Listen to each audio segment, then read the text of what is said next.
అఖిల భారత యాదవ సంఘం ఆధ్వర్యంలో ఖమ్మం జిల్లాలో కార్తీక మాసం వనభోజనం ఏర్పాటు చేశారు. నిజంగా ఒక గర్వకారణం.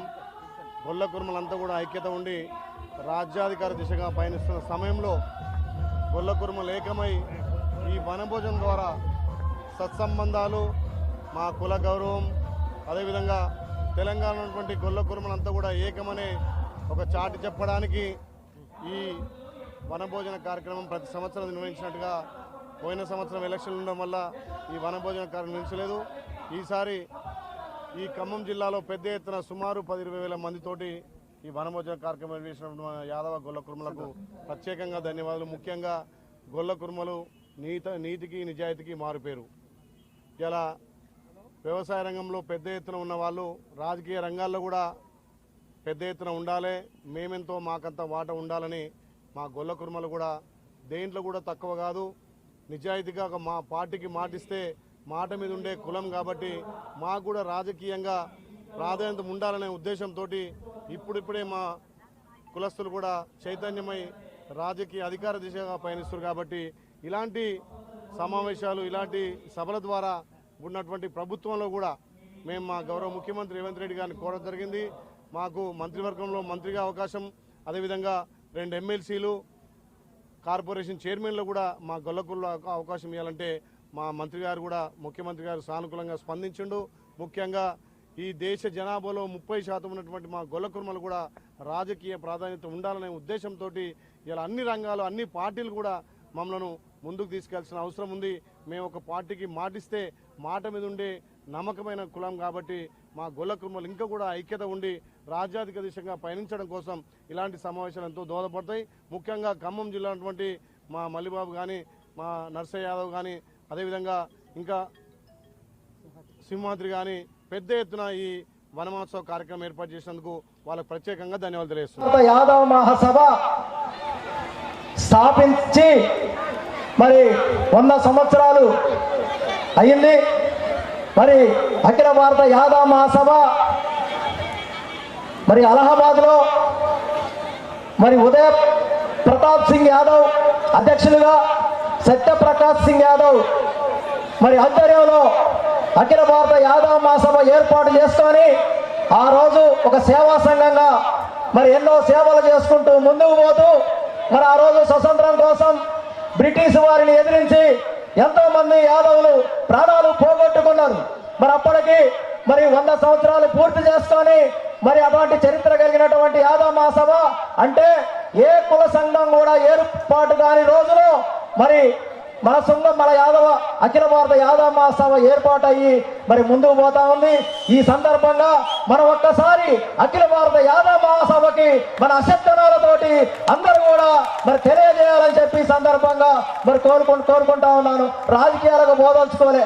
మరి దోపల యుగంలో మన యాదవులు మరి ఒక యాదవులు వన సమారాధన చేయడం వలన ఆ రోజు దోపల యుగంలో మరి వర్షాలు లేక, పంటలు పండక, పశువులకు నీళ్ళు లేక, తినడానికి తిండి లేక ఇబ్బందులు పడతా ఉంటే శ్రీకృష్ణుడి ఆదేశం ప్రకారంగా మరి ఆ రోజు నందుడి నాయకత్వంలో మరి వనానికి వెళ్ళి ఒక పర్వతానికి పూజలు చేస్తూ మరి ఆ రోజు పశువులు అందరూ కూడా పూజలు చేస్తూ ఉంటే వారం రోజులు పూజలు చేస్తున్న తర్వాత ఇంద్రుడికి కోపం వచ్చి ఏమిటి ఈ కృష్ణుడు ఆదేశం ప్రకారంగా యాదవులు మరి ఇంత చేస్తా ఉన్నారనే కోపంతో వీళ్ళని ఎట్లాగైనా చిల్లా కొల్లారం చేయాలి అనే ఆలోచనతోటి మరి ఆ రోజు ఉరువులు మెరుపులతోటి పిడుగులు పడి మరి మనందరినీ కూడా బీభత్సం చేస్తే ఎటోలటు పశువులు పరిగెడుతూ ఉంటే అక్కడ ఉన్నటువంటి శ్రీకృష్ణుడు చూసి గోవర్ధనగిరి పర్వతాన్ని తన సిటికినలతో లేపి అక్కడ అందరికి కూడా ఆశ్రయం కల్పించిండు.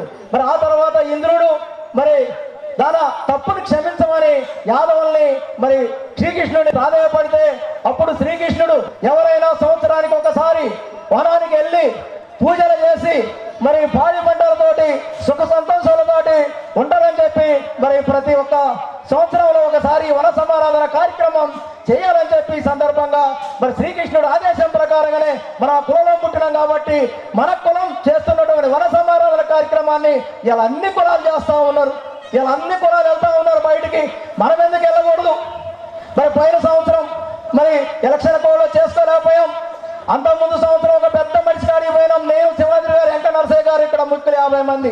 అయ్యా ఈ జిల్లాలో అందరం కలిసి వన సమారాధన చేసుకుంటాం, మీ నాయకత్వంలో అందరం పనిచేస్తా ఉన్నాం, ఒక పెద్ద మనిషి నాయకత్వంలో పనిచేస్తా ఉన్నాం అంటే కలవనీయపోతే కూడా మనం చెయ్యాలి అనే ఒక ఆలోచనతోటి మరి వెంకట నరసయ్య గారి నాయకత్వంలో మరి వన సమారాధన కార్యక్రమాన్ని చేసి విజయవంతం చేసుకున్నాం. మరి అదేవిధంగా మరి శ్రీకృష్ణుడు లీలలు చూసినటువంటి కులంలో పుట్టినందుకు మనం ఎంతో గర్వపడాలి. మరి ఆ రోజు బ్రహ్మదేవుడు అటుగా పోతూ చూసి మరి అదేవిధంగా బృందావనంలో శ్రీకృష్ణ లీలలు నడుస్తూ ఉన్నాయి. మరి చూద్దాం పాడని బ్రహ్మదేవుడు దేవతలందరినీ తీసుకొని మరి బృందావనం పోతే అక్కడ శ్రీకృష్ణుడు దశావతారాలలో భాగంగా మహావిష్ణువు శ్రీకృష్ణుడిగా ఒక పిల్లవాడిగా పుట్టి పిల్లగాడివాగా అక్కడ గొల్ల పిల్లలతోటి తన్నులు తింటూ వాళ్ళని తంతూ మరి వాళ్ళతోటి తన్నించుకుంటా ఉంటే బ్రహ్మదేవుడు చూసి ఆహా ఈ గొల్ల పిల్లలు ఎంత అదృష్టవంతుడు, ముల్లోకాలను కూడా తన కంటి చూపుతో శాసించేటువంటి మహావిష్ణువు ఈ గొల్ల పిల్లల చేత తన్నులు తింటా ఉన్నాడు, బుద్ధులు తింటా ఉన్నాడు. నిజంగా ఈ గొల్లలు ఎంత అదృష్టవంతులు, ఈ గొల్లల యొక్క కాలి చిటికనేలి యొక్క పాదధూళి మన తలకి తాకినా అదే మోక్షం, అదే ధర్మం అని చెప్పి ఆ రోజు మరి శ్రీకృష్ణుడు చెప్పిండు. మరి అదే విధంగా మనకి ఎంతో చరిత్ర ఉన్నటువంటి కులం, మరి కుట్రలు కుతంత్రాలు తెలియనటువంటి జాతి మన యాదవ జాతి. అందుకే మన కులంలో శ్రీకృష్ణుడిగా పుట్టినటువంటి జాతి మన యాదవ జాతి. మోగ జీవాలను రక్షించినందుకు క్రీస్తు మన గొర్రెలపాకలో జన్మించినటువంటి జాతి మన యాదవ జాతి. కలియుగ దైవమైనటువంటి శ్రీ వెంకటేశ్వర స్వామిని తల్లి దర్శనం చేసుకునేది మరి మన యాదవ జాతి. అదే విధంగా బ్రిటిష్ వారిని, ముస్లింల రాజులను, అరాచకాలను ఎదుర్కొన్నటువంటి కట్టబ్రహ్మన్న, ఛత్రపతి శివాజీ పుట్టినటువంటి జాతి మన యాదవ జాతి. దక్షిణ భారతదేశంలో ధర్మం న్యాయంగా పరిపాలించినటువంటి శ్రీకృష్ణ దేవరాయలు, కాటమరాజు, రాణి రుద్రమ్మదేవి పుట్టినటువంటి జాతి మన జాతి. తెలంగాణ ఉద్యమంలో తెలంగాణ కోసం మరి ఎదురుపోయి రజాకారులకు వ్యతిరేకంగా తన గుండెల్ని చాపి అమరుడైనటువంటి దొడ్డి కొమరయ్య పుట్టినటువంటి జాతి మన యాదవ జాతి. మరి అదే విధంగా ఈ లోకానికి రాజకీయాన్ని ఇద్దరిని నేర్పినటువంటి జాతి మన యాదవ జాతి. అదే విధంగా ధర్మాన్ని న్యాయానికి ఎదురొడ్డి నిలిచిన మన జాతి యాదవ జాతి. మంచి కోసం మాట కోసం నిలబడ్డటువంటి జాతి మన జాతి. మరి అదే విధంగా ఈ జాతి మరి అదే విధంగా ఈ రోజు కాదు, శ్రీకృష్ణుడు చేసినటువంటి మహాభారత ధర్మ యుద్ధంలో మరి ఆ రోజు ఎవరైతే కౌరవులు వారి వంశం వాళ్ళ మీద యుద్ధం చేసి వాళ్ళంతా కూలిపోయిన తర్వాత గాంధారి ఆ రోజే పెట్టింది అగ్ర కులాలు అంటా ఉన్నాం మనం. ఈ రోజు కాదు, ఈ కుటుంబ యాదవుల మీద ఆ రోజు గాంధారి శాపం. ఈ శ్రీకృష్ణుడి తదనంతరం ఈ యాదవ కుటుంబాలంతా కూడా మరి వాళ్ళలో వాళ్ళు కొట్టుకొని వాళ్ళలో వాళ్ళు మరి వాళ్ళ కులం అంతం కావాలని చెప్పి మరి ఆ రోజు పెట్టినటువంటి శాపం కొనసాగుతూ ఉంది. అది ప్రధాన కారణం.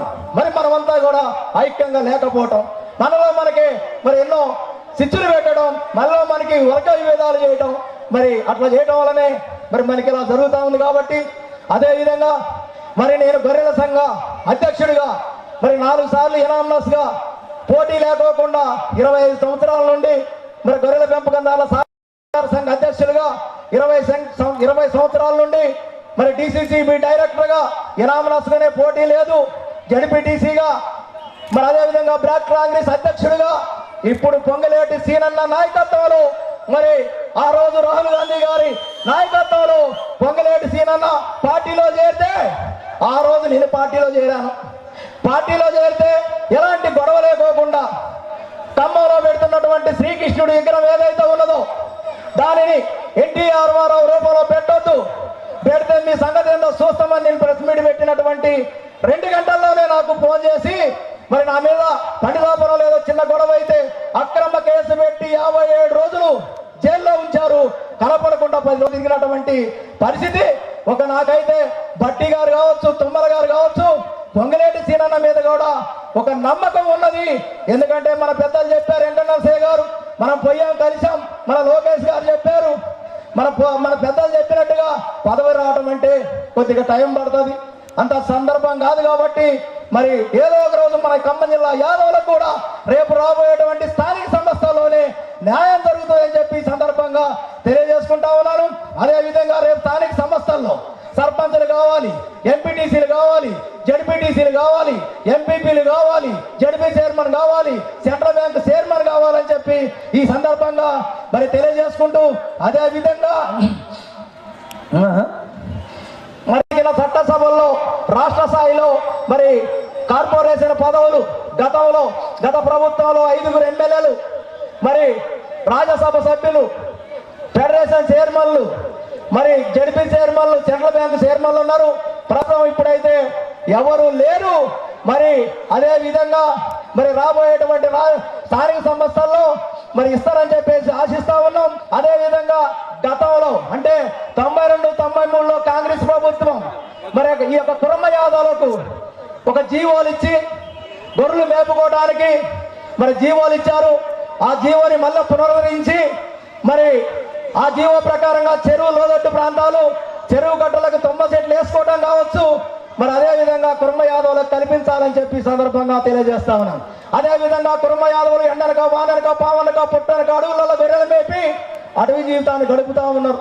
పావులు గడిపి చనిపోతా ఉన్నారు, పిడుగులు పడి చనిపోతా ఉన్నారు, వన్య మృగాల వల్ల చనిపోతా ఉన్నారు, మరి వాగుల్లో కొట్టకపోతా ఉన్నారు. వాళ్ళకి రక్షణ లేదు. వాళ్ళ బ్రహ్మ చనిపోతే వన్య మృగాల వల్ల చనిపోతా ఉన్నారు. వాళ్ళకి మరి 10 లక్షల రూపాయలు ఎక్స్గ్రేస్ ఇస్తా అని చెప్పి గత ప్రభుత్వం ఆర్థిక మంత్రి టేబుల్ మీద ఉందని చెప్పి మోసం చేసింది. మా కుర్మ యాదవులకి 10 లక్షల రూపాయలు ప్రమాదం చనిపోతే అది ఎక్స్గ్రేస్ ఇప్పించాలని చెప్పి మన ఐలయ్య గారిని కోరుకుంటా ఉన్నాను. అదేవిధంగా గత ప్రభుత్వం మరి కుర్మ యాదవులు గొర్రెలు కాసుకొని అమ్ముకుందామంటే సంతలకు పోతే గొర్రెలు పట్టుకొని నడుము పట్టుకొని 2000కు 3000కు కొంటా ఉన్నారు. మరి మాకు సీప్ మార్కెట్ కావాలని చెప్పి గత ప్రభుత్వం దృష్టిలో పెడితే మా సీప్ మార్కెట్కి మరి స్థలం ఇస్తా అని చెప్పి ఇచ్చినట్టే ఇచ్చుకోవడం, గుంజుకోవడం, బండలు వేయడం, బండలు పీకడం, మరి ఇప్పుడు ఇచ్చినామని చెప్పి చెప్తా ఉన్నారు. మరి గతంలో వచ్చి పేపర్లు ఇచ్చారు, పేపర్లకే పరిమితం అయింది. 5 ఎకరాల భూమి ఇవ్వాలి. 5 ఎకరాల భూమికి గతంలో 50 లక్షలు ఇస్తామని ప్రభుత్వం జీవో ఇచ్చింది. 50 లక్షలతో పాటు ఇక్కడ ఉన్నటువంటి ఎంపీలు కావచ్చు, మంత్రులు కావాలంటే ఇచ్చి మరి మాకు సీప్ మార్కెట్ కట్టినట్టయితే ఈ కుర్మ యాదవులు గొర్రెలు మేపుకొని మరి నష్టాల నుండి బయటపడేటువంటి మరి అవకాశం ఉంటుందని చెప్పి మీకు తెలియజేస్తా ఉన్నాను. అదేవిధంగా గత ప్రభుత్వంలో కేంద్రం ఇస్తున్నటువంటి మరి ఎన్సిడిసి స్కీమ్ ఏదైతుందో చాలా మంది ఎన్సిడిసి తీసుకొని కుర్మ యాదవులు గొర్రెలు చనిపోయి అప్పులు కట్టలేక మరి చాలా ఇబ్బందులు పడతా ఉన్నారు. వారికి ఎట్టయితే మరి వాళ్ళకి ఆ యొక్క ఎన్సిడిసిని మరి మాఫీ చేయాలని చెప్పి ఈ సందర్భంగా మరి తెలియజేసుకుంటా ఉన్నాను. అదేవిధంగా మరి ఎన్ఎల్ఎంఎల్ అని స్కీము బ్యాంక్ గ్యారంటీ లేకుండా మంజూరు చేయాలని, అదేవిధంగా ఖమ్మం పట్టణం అంటే కార్పొరేషన్ పరిధిలో గొర్రెలు ఇస్తే గొర్రెలు రోడ్డు మీద నడిచి ఉచ్చపోతే పెండ పెడితే మాకు వాసన అవుతుంది. మరి మున్సిపల్ మరి కార్పొరేషన్ పరిధిలో గొర్రెలు ఇవ్వమని చెప్పి గొర్రెలు ఎత్తమని జీవో ఇచ్చారు గత ప్రభుత్వం. మరి ఆ జీవో యాడేశారో మరి ఖమ్మం కార్పొరేషన్ పరిధిలో 10 పశువులు ఇవ్వాలని ఖమ్మం ప్రాంతంలో చాలా మంది ఇతర పల్లెటూరు నుంచి బతుకుతా ఉన్నారు. వాళ్ళకి ఇల్లు లేక పిల్లగాళ్ళకి చదివించుకోలేక కూలి చేసుకొని బతుకుతా ఉన్నారు. ఇప్పుడు ఏదైతే స్కీమ్ పెట్టారో ప్రభుత్వం దాంట్లో మరి డబల్ బెడ్రూమ్ ఏదైతే 5 లక్షల రూపాయలు ఇస్తా ఉన్నారు మా కుర్మ యాదవులకు ఇవ్వాలని చెప్పి మరి బీర్లా ఐలయ్య గారికి ఈ సందర్భంగా తెలియజేసుకుంటూ మరి అన్న మరి మన యాదవ కుర్మ ప్రతినిధిగా అసెంబ్లీలో ఏకైక ఎమ్మెల్యేగా ఉన్నటువంటి బీర్లా ఐలయ్య గారికి మంత్రి పదవి ఇవ్వాలని డిమాండ్ చేస్తున్నాను. అగ్రకులాల వారు ఏదో ఒక రోజు ఏదో ఒకటి ఇప్పించామని పక్కన కూర్చోబెడుతున్నారు తప్ప బీర్లా ఐలయ్య గారికి మరి మంత్రి ఇచ్చినట్టయితే మన కుర్మ యాదవులు, ఎందుకంటే బీర్లా ఐలయ్య గురించి ఎంత చెప్పినా తక్కువే. ఒకేసారి పోయినాం మేము, అక్కడ మంత్రులకు వెళ్తామని మేము పోతే మనం ఒక 100-200 మందివి అన్న పోగానే ఆయన ప్రేమ ఐప్యాయతలు చూస్తా ఉంటే అసలు ఆకలి కాదు. మేము హోటల్ ఎమ్మటి రోడ్డు ఎమ్మటి ఎక్కడో భోజనం దొరక తినిపోతే మీరు ఎందుకు రాలేదు, నేను భోజనం చేయించాను కదా 200 మందికి అని చెప్పి అన్న మాట చెప్పిండంటే నిజంగా ఆ రోజు నుంచి ఐలన్న అంటే నిజంగా మా గుండెల్లో ఉన్నాడు. అలాంటి ఆయనకు మంత్రి ఇచ్చినట్టయితే ఒక కుర్మలయే కాదు కుర్మ యాదవుల జీవితాలలో ఎలుగు నిండుతాయని చెప్పి ఈ సందర్భంగా మరి తెలియజేసుకుంటూ